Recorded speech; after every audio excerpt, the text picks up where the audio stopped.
الحمدللہ والصلاة والسلام علی رسول اللہ۔ نماز تراویح کے بعد اجتماعی دعا۔ سوال کیا گیا ہے، میں نماز تراویح کے حوالے سے صحیح سنت طریقہ اور ایجاد کردہ بدعات کے بارے میں پوچھنا چاہتا ہوں، نیز یہ بھی بتائیں کہ نماز تراویح کے بعد اجتماعی دعا کی کیا حیثیت ہے۔ الجواب بعون اللہ سبحانہ و تعالی۔ سوال کے ابتدائی حصہ کے بارے میں گزارش ہے کہ آپ اسی ویب سائٹ پر روزوں کے موضوع کے ضمنی موضوع نماز تراویح اور لیلۃ القدر کا مراجعہ کریں، اس کا جواب مل جائے گا۔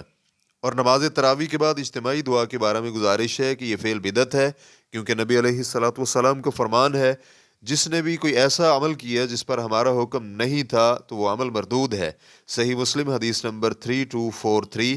نبی مکرم صلی اللہ علیہ وآلہ وسلم سے نماز تراویح کے بعد یعنی وطر ادا کرنے کے بعد صرف یہ قول ثابت ہے کہ آپ نماز سے فارغ ہو کر 3 بار فرماتے، سبحان الملک القدوس، سبحان الملک القدوس، سبحان الملک القدوس، پاک ہے بادشاہ بہت پاکیزگی والا، اور تیسری بار آواز بلند کیا کرتے تھے۔ ابی بن کعب رضی اللہ عنہ بیان کرتے ہیں کہ رسول اللہ صلی اللہ علیہ وآلہ وسلم وطروں میں سبح اسم ربک الاعلی اور قل یا ایھا الکافرون اور اسی طرح قل ھو اللہ احد پڑھا کرتے تھے، اور جب سلام پھیرتے تو بآواز بلند یہ کلمات کہتے، سبحان الملک القدوس، سبحان الملک القدوس، سبحان الملک القدوس، پاک ہے بادشاہ پاکیزگی والا، پاک ہے بادشاہ بہت پاکیزگی والا، پاک ہے بادشاہ بہت پاکیزگی والا۔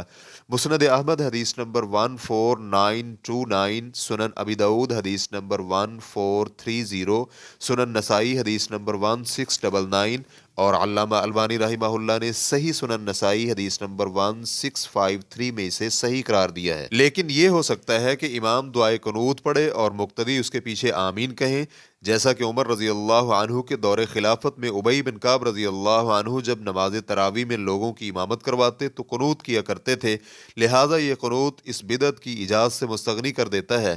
اور پھر عربی کے شاعر نے کیا ہی خوب کہا ہے، جس کا ترجمہ یہ ہے، سلف صالحین کی اتباع میں بلائی اور خیر ہی خیر ہے، اور بعد میں آنے والوں کی بدعات کی ایجاد میں شر ہی شر ہے۔